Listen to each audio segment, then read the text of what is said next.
Hey guys, welcome back to the channel. As you can see behind me, we've got our last window in, and that's what I want to do in this video, is to show that install and give a few tips on installing one of these, because to me this was the most intimidating part of the build. So stay tuned. I'm going to try to help you out. I know before I started I had a lot of questions. I was very worried about this process. Now that I've installed 3, I'm going to try to give you as many helpful hints.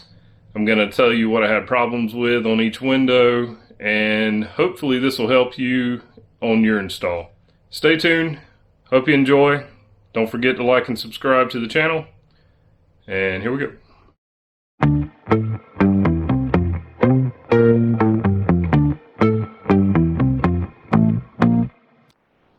Okay, so on this window, of course we already have curtains installed, but we had a window the same size that we already installed. That was our first window. We needed to have an emergency exit in the back of the trailer, and that's why we wanted a window here anyway. So anyway, that was the whole point of this window, is to have an emergency exit. If you've never seen an emergency exit in a camper, you pull this latch, or at least this style. There are many different styles. And you pull that one, and then, kind of scared to push it. Let's see here. Pull that one up some more, and it opens up. So before you purchase or buy a window, you need to know your wall thickness, and that's going to be really important. And once you get your wall thickness correct, it's a matter of cutting a hole out and installing. I know that sounds really simple, but it really is in the grand scheme of things. But of course, cutting the hole in the side of the trailer is extremely intimidating. So the wall thickness was one thing that I understood I needed to know, and I knew I had to get a window thickness that matched the wall thickness. But in my mind, I just could not figure out how that worked, because I'd never really seen an RV window out of an RV. So I'll show you one outside of an RV and give you an idea how it works. So pretty much, you got the outside skin, you've got a 1-inch tube inside, 1-inch frame, then you got a 3/8 inch piece of plywood on the inside. So really, you got 1 3/8. So actually, I think this window was like a 1 3/4 wall thickness is what it would work for. So we ended up making this trim ring out of another piece of 3/8 inch plywood. So we have our 3/8 inch wall, 3/8 inch trim ring, and that works for the window thickness. So one other thing you're going to need when you're installing these windows is a good quality butyl tape.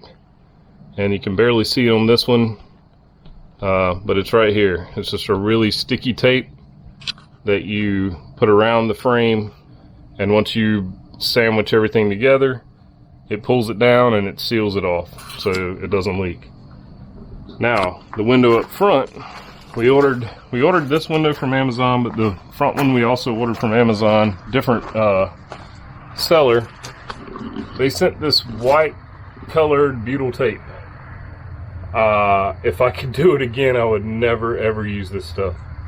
You can see here, I tried to scrape a lot off. It's hard to get off. It leaves a chalky mess. I literally just washed this about a week ago.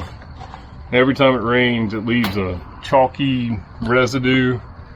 It's just really nasty. So if I could do it again, I would not use the white butyl tape. That was a really dumb mistake on my part, because I had enough of the black tape from the other window. So anyway, if I could do it again, I would go with the black tape. It doesn't leave a chalky mess. It's just there, and it works really well. So if you order a window that is the sliding style, like this window, you're going to want to make sure, there we go. You're going to want to make sure when you order it, you order either the passenger side or the driver's side, and be sure you get the right one. And I'll go outside and show you why. So the reason you want to make sure you get the driver's side or the passenger side, this is a driver's side window. When you're driving down the road, the wind is heading this way, and if it's raining, it's coming across this and running right off. If this was installed the other way, the wrong way, and let's say the wind was moving this way and it was raining, it's just going to get shoved right into this seal, and over time it's going to leak. It's just going to push water in. So when you're ordering these, look for the thickness and look for the direction. So this is our used window, and one question I had when I was looking for windows was, can I get one and install it upside down? Say it was a slider like I have on the other side, can I install it upside down? And the answer to that is no, you shouldn't, because what you have here are drains. This one's actually kind of dirty there. But anyway, the water will get inside of the window and it runs around the frame, and then it runs down and drains out of here. So you want to make sure you got drains on the bottom to get that water out. If it doesn't drain, say you flipped it over and you had this part on the bottom, it's just going to pull up in there. You're just going to have a pool of water, and it's probably going to leak inside of your trailer. So be sure to have drains on the bottom where they belong. Okay, so here's an old window that I got, one of the used ones. I'm going to show you what they look like. So again, this one is 1 3/4, and that's the width you got. And the outside you have, oh, this would be the inside. You have this track there, and that's where the screws go. You can tell where there was a screw in this track there and there. This is the trim ring that goes with that window. This is the inside of the trim ring. This goes against the window, and this will be the side that you'll see inside of your trailer.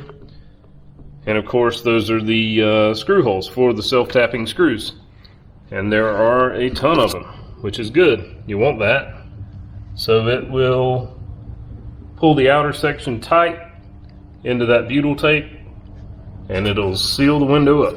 Okay, one last thing before we get to the window install. This is the 1-inch tubing that I use to frame out the window. I've used the steel tubing for all of our windows, but I do believe that if you don't have a welder or you don't have a way to weld it in, you could probably get by with making supports out of wood.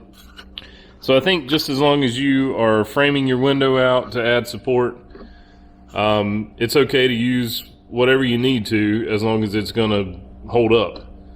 So anyway, that's one last part I was a little bit intimidated by also, but it really wasn't that big of a deal once I got started.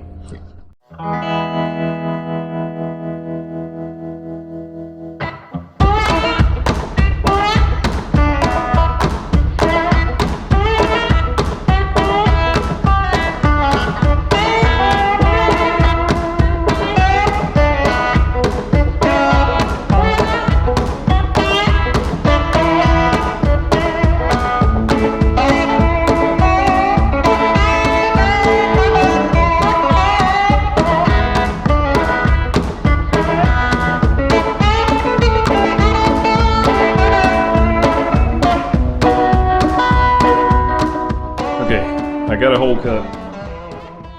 Cutting windows out is terrifying. Looks okay. Haven't tried to fit the window yet. But anyway, let's hope it goes okay. We'll see. Just looking at this, it's kind of low. So this may be high or that may be low, but we'll see once we start trying to put it in. All right then. Watch and see. Hope you don't blow over. All right. Moment of truth. feel like I say the moment of truth every video.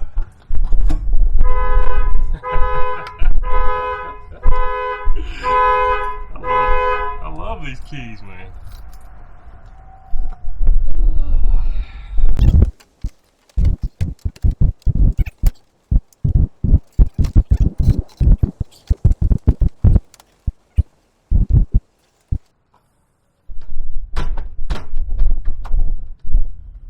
Real close.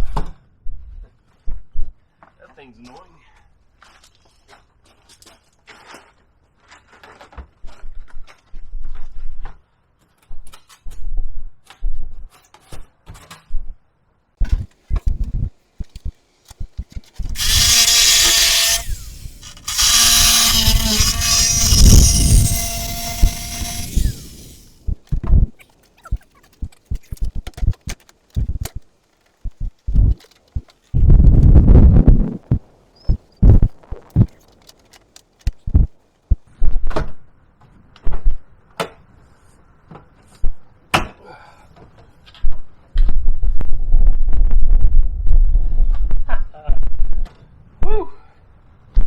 Cool.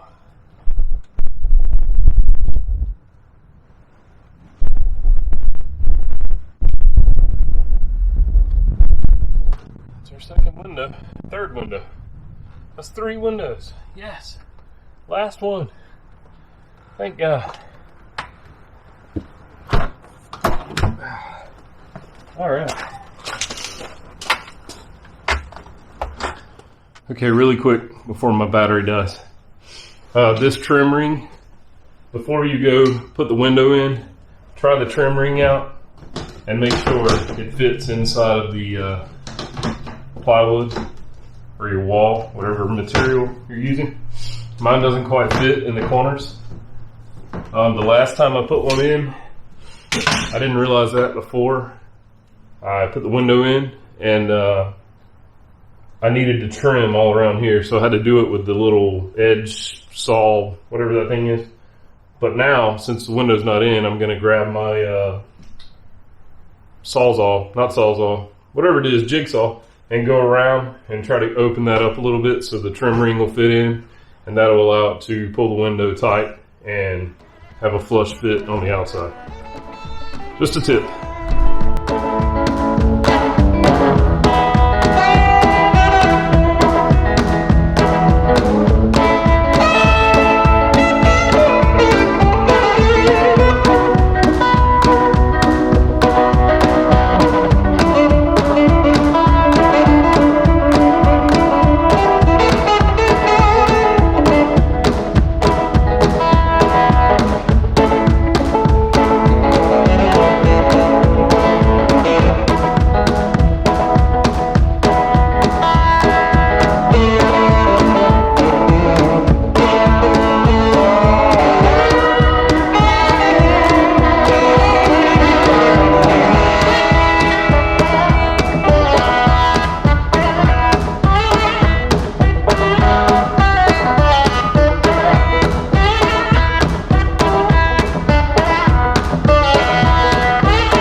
Okay guys, that's about all I know about Windows. I hope that was helpful.